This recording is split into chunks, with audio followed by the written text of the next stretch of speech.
Thank you for joining us. This tug of war in Africa between the United States and China has been ongoing for years.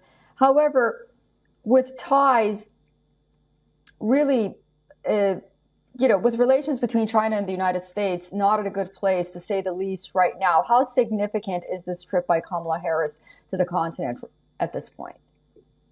Yeah, I think, and it's nice to talk to you again, Susan.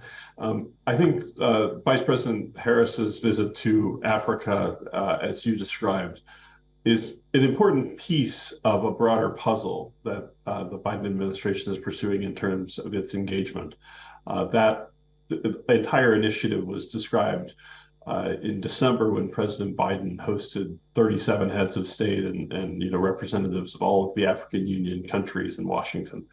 But I think one element of it that we'll focus on, and I think the administration has made a mistake in focusing on, is in framing its engagement against China or about strategic competition with China, and not just about U.S.-Africa bilateral ties. Do you think the United States has been reacting to Chinese measures in recent years as opposed to taking a proactive measure on the international stage? In Africa at this point, it seems like it's following China's lead in some way. Would you agree with that, or is that a misconception?